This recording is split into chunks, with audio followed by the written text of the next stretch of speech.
नीतीश, एक ही समस्या जो समझ में आती है कि कहीं मतदाताओं में कोई कंफ्यूजन ना पैदा हो जाए, क्योंकि जब ईवीएम पे वो बटन दबाने के लिए जाएंगे तो उन्हें वीआईपी के उम्मीदवार का नाम भी दिखाई देगा और आरजेडी के उम्मीदवार का भी नाम दिखाई देगा। ऐसे में कहीं ऐसा ना हो कि वोटों का बिखराव वहां पोलिंग बूथ पर हो जाए।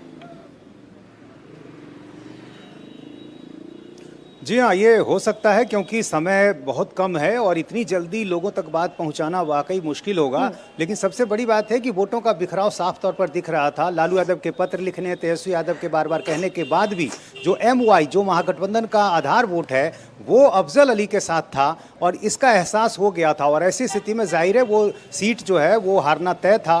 दूसरी बात ये थी कि यदि ये यहाँ पर इस तरह के नतीजे आते तो ऐसी स्थिति में दूसरी सीटों पर इसका बहुत असर होता और वैसी स्थिति में निषाद का जो वोट है वो प्रतिक्रिया में दूसरी जगहों पर एमवाई के साथ खड़ा नहीं होता। पिछली बार आपको याद होगा काराकाट में जब पवन सिंह और उपेंद्र कुशवाहा आमने सामने हो गए, राजपूत का वोट जब उपेंद्र कुशवाहा को नहीं मिला तो उसकी प्रतिक्रिया का जो चेंज शुरू हुआ वो शाहाबाद में कई सीटों पर देखने को मिला।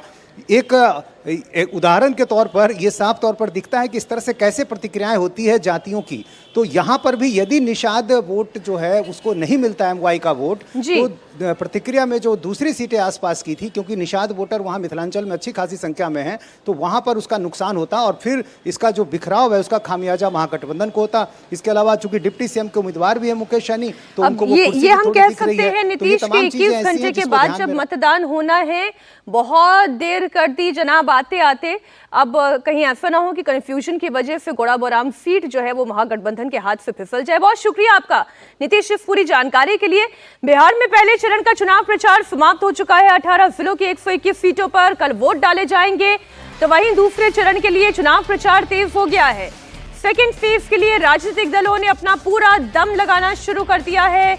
यूपी के मुख्यमंत्री योगी आदित्यनाथ वजीरगंज और गयाजी में चुनावी सभा करेंगे। साथ ही रोहतास और सासाराम में भी योगी एनडीए उम्मीदवारों के लिए वोट मांगेंगे।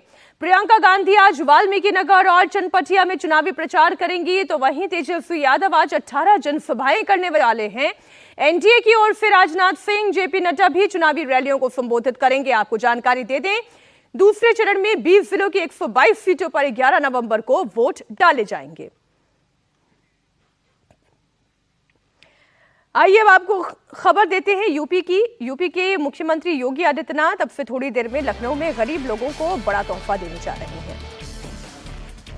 योगी माफिया डॉन मुख्तार अंसारी के कब्जे से छुड़ाई गई जमीन पर बने हुए 72 फ्लैट्स की चाबी गरीब तबके को सौंपेंगे। लखनऊ के पौष इलाके डालीबाग में बने हुए 72 इन फ्लैट्स का आवंटन लॉटरी के जरिए हुआ। कल ही ये लॉटरी निकाली गई। इन फ्लैट्स को आर्थिक रूप से पिछड़े हुए यानी कि economic weaker section EWF category के लोगों को दिया गया है।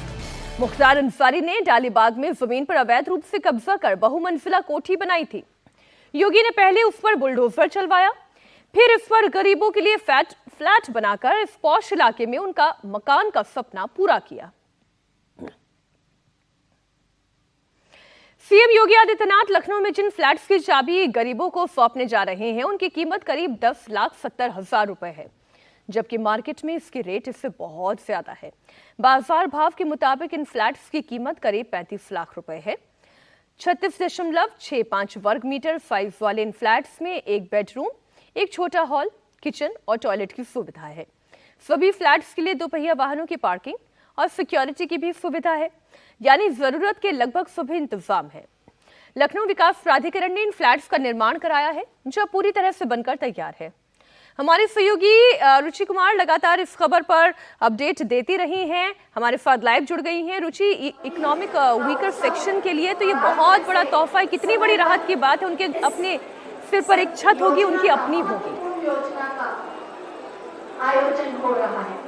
जी हाँ, बिल्कुल बहुत बड़ी राहत की बात है, क्योंकि अगर अपना घर ना हो तो उसकी तकलीफ समझी जा सकती है।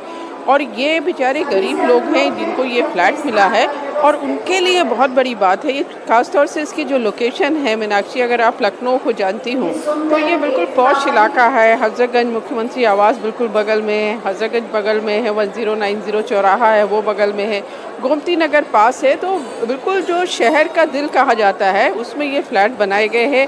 सामने करीब 20 मीटर चौड़ी सड़क है एक पार्क भी बनाया गया है। तो यानी जिनको ये फ्लैट अलॉट हुए हैं उनकी तो किस्मत खुल गई है, आप कह सकती हैं। करीब 8,000 लोगों ने अप्लाई किया था और लॉटरी में ये 72 फ्लैट्स अलॉट हुए हैं। ये पूरा इलाका करीब 2400 मीटर का है जिसको मुख्तार अंसारी ने कब्जा कर रखा था। और यूपी में सिर्फ यही नहीं, करीब गरीबों को 600 उनका करोड़ आशियाना मिल रहा है। रुचि, इससे ज्यादा खुशी की बात और क्या हो सकती है। बहुत शुक्रिया आपका इस पूरी जानकारी के लिए।